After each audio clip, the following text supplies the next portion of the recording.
berjalan hanya di jalanmu, mendengar hanya suaramu.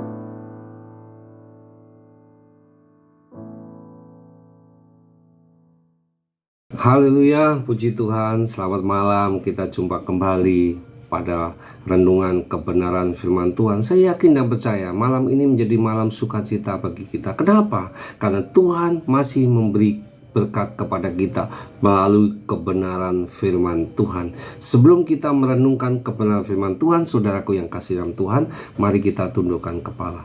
Bapa kami yang di surga, terima kasih Tuhan Yesus buat kebaikan-Mu, kasih setia-Mu yang Kau limpahkan di dalam kehidupan kami. Kami akan merenungkan kebenaran firman-Mu Tuhan, karena firman-Mu yang menjadi kekuatan di dalam kehidupan kami, karena firman-Mu yang memberikan bimbingan kepada kami sehingga kami boleh kuat di dalam pengiringan kepada Engkau, dan nama Tuhan dipuji dan dipermuliakan dalam nama Yesus. Haleluya, amin. Puji Tuhan, saudaraku yang kasih dalam Tuhan Yesus Kristus. Malam ini saya akan mengambil satu kebenaran firman Tuhan, yaitu di dalam Mazmur 18, saudaraku yang kasih dalam Tuhan. Mazmur 18 ayat yang pertama sampai ayat yang keempat. Demikian bunyi firman Tuhan. Nyanyian syukur Daud untuk pemimpin biduan dari hamba Tuhan, yang menyampaikan perkataan nyanyian ini kepada Tuhan pada waktu Tuhan telah melepaskan dia dari cengkraman semua musuhnya dan dari tangan Saul.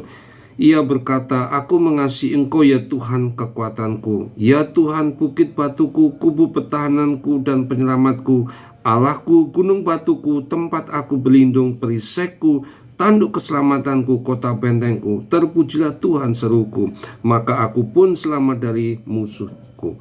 Saudaraku yang kasih dalam Tuhan, saya akan memberikan satu judul, yaitu kualitas hidup yang teruji. Saudaraku yang kasih dalam Tuhan, selama kita masih ada di dunia ini, saudaraku, kita tidak akan lepas dari masalah. Betul? Kita tidak akan bisa lepas dari masalah. Jangan bermimpi, saudara. Jangan pernah bermimpi ya kita akan luput dari masalah. Itu jangan pernah. Karena hidup kita ini masih di dunia. Nah, tetapi saudara, masalah boleh datang tanpa diundang, sewaktu-waktu, dan tanpa permisi. Tetapi yang terpenting adalah bagaimana reaksi kita menyikapi masalah itu. Itu yang terpenting, ya. Bagaimana reaksi kita menyikapi masalah itu dalam hidup kita. Contohnya di sini Daud, ya, yang hidup lekat dengan Tuhan, tidak luput dari masalah. Tetapi di sini dia telah siap. Walaupun masalah itu datang menyerang, tetapi dia siap. Siap kenapa? Karena dia punya senjata. Karena dia tinggal dalam firman-Nya. Nah, itu yang terpenting. Kalau kita tinggal di dalam firman-Nya, saudara, kita tidak akan takut masalah itu datang. Tapi kita yakin bahwa masalah itu akan membawa kita boleh semakin dekat kepada Tuhan. Daud pun dekat, tinggal di dalam firman-Nya. Tetapi Daud ketika menghadapi masalah, dia tetap dekat kepada Tuhan. Nah, kita bisa lihat di dalam Mazmur 18 ayat 3 dikatakan, "Ya Tuhan, bukit batuku, kubu pertahananku dan penyelamatku, Allahku, gunung batuku, tempat aku berlindung, perisekku, tanduk keselamatanku, kota bentengku." Ini adalah satu pengakuan Daud. Bagaimana Daud menyatakan Tuhan itu adalah bukit batuku, kota bentengku, gunung batuku, tempat pertahananku, penyelamatku, kota benteng yang tidak mudah digoyahkan. Nah, apapun yang terjadi dalam hidup kita, Tuhan pun tidak akan membiarkan, asalkan kita mau datang kepada Tuhan, kepadanya, dan Tuhan akan menolong. Apa yang terjadi esok, saudara, tak seorang pun tahu.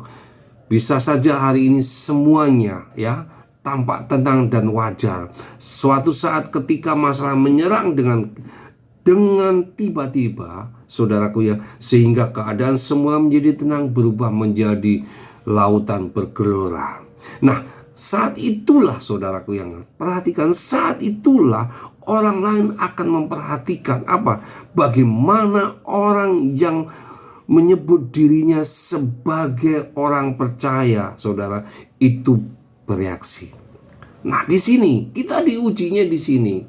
Nah, ketika orang melihat kita, ketika kita menghadapi satu masalah sebagai orang percaya, reaksi kita bagaimana? Nah, saat itulah terbuka keadaan rohani kita yang sesungguhnya. Apa saudara? Respon kita terhadap masalah yang menyingkapkan kadar iman kita, kualitas hubungan kita dengan Tuhan. Tentu saja dalam keadaan yang normal semua orang bisa apa? Memuji-muji Tuhan, mengucap syukur, mengutip ayat-ayat firman Tuhan. Nah, saudaraku yang kasih, ketika masalah melanda kita, orang yang tak hidup karib dengan Tuhan akan apa saudara? Mencari Tuhan seakan-akan kala tembok petanya hampir runtuh. Reaksi mereka timbul pastilah kepahitan, apalagi menyalahkan Tuhan dan menganggap bahwa Dia yang penyebabnya. Apakah kita sebagai orang-orang percaya begitu saudara? Tidak. Tentunya ada perbedaan. Bedanya orang yang berkualitas imannya teruji apa saudara? Ketika di tengah masalah melanda, ia akan mampu berkata apa saudara?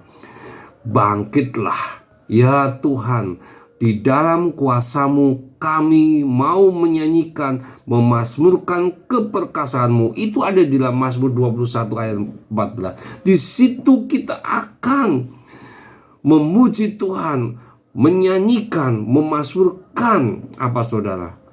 Kuasa Tuhan. Itulah kualitas iman kita teruji. Nah, kualitas iman seseorang akan teruji kualitas saat krisis atau masalah itu datang. Bagaimana dengan kita saudara? Ketika kita menghadapi masalah, apa yang terjadi dalam hidup kita? Kita mengeluh, kita menggerutu kepada Tuhan, tetapi tentunya kita akan berkata, bangkitlah ya Tuhan, di dalam kuasa-Mu kami mau memuji dan memazmurkan nama Tuhan. Haleluya. Puji Tuhan saudara. Saya yakin dan percaya hari ini menjadi hari sukacita, menjadi hari kemenangan bagi kita. Mari kita tundukkan kepala. Bapa kami yang di surga, terima kasih Tuhan. Melalui kebenaran firman-Mu kami boleh diuji. Kualitas iman kami Tuhan boleh teruji, karena kami tetap berharap, kami tetap tinggal kepada-Mu Tuhan, karena Engkau adalah sumber kekuatan, kota benteng kami yang tidak akan goyah untuk selama-lamanya. Dalam nama Yesus, haleluya, amin. Puji Tuhan, Tuhan Yesus memberkati. Sampai jumpa, haleluya.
gerejaku adalah